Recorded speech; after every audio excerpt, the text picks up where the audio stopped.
আপনারা শহীদের রক্তের সাথে গাদ্দারি করছেন। আমাদের মানবাধিকার বারবার ভুলণ্ঠিত হচ্ছে।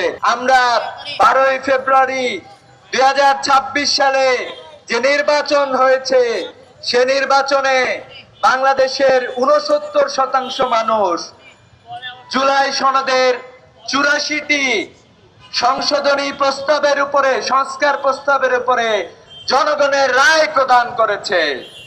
কিন্তু আমরা দেখতে পাচ্ছি বর্তমান সরকার সেই রায়কে বৃদ্ধাঙ্গুলি দেখানোর চেষ্টা করেছে।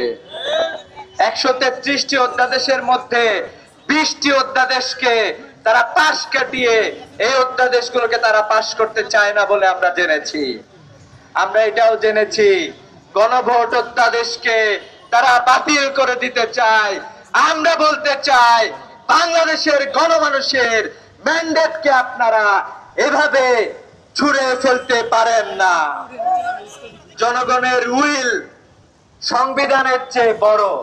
জনগণের আকাঙ্ক্ষা অনুযায়ী বাংলাদেশের সংবিধান রচিত হয়।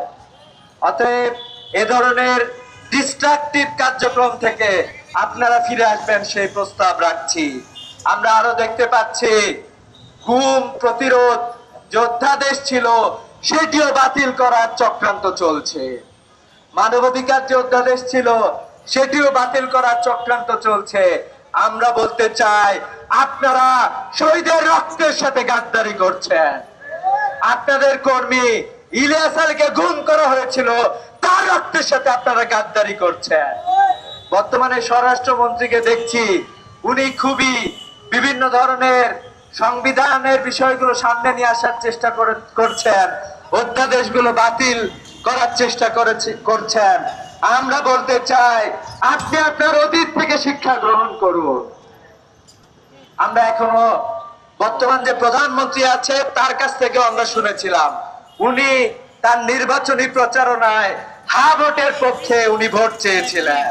জনগণের যে ম্যান্ডেট রয়েছে সেই ম্যান্ডেটকে অবশ্যই পাশ করে নিয়ে আসবেন। আপনারা এটা করতে বাধ্য থাকবেন। আমরা স্বাধীনতার এত বছর পরে আমরা একটি সুন্দর বাংলাদেশ চেয়েছিলাম, যে বাংলাদেশে তরুণরা শিক্ষার অধিকার পাবে, যে বাংলাদেশে উন্নত শিক্ষা ব্যবস্থা থাকবে, যে শিক্ষা ব্যবস্থার মাধ্যমে উন্নত নৈতিক মানবীয় চরিত্রের মানুষ তৈরি হবে এবং যোগ্য মানুষ তৈরি হবে। কিন্তু আমরা দেখছি সেই শিক্ষা ব্যবস্থা তৈরি করতেও আমাদের সরকারগুলো বারবার ব্যর্থ হয়েছে। স্বাধীনতার এত বছর পরে ইসলামী ছাত্র শিবিরের পক্ষ থেকে আমরা একটি সুন্দর শিক্ষা ব্যবস্থা, একটি সুন্দর শিক্ষানীতি প্রণয়ন হোক, এই প্রত্যাশা আমরা রাখছি। আমরা আরো চাই, বাংলাদেশে আমাদের মানবাধিকার বারবার ভুলণ্ঠিত হচ্ছে, আমাদের মৌলিক অধিকার আমরা পাচ্ছি না।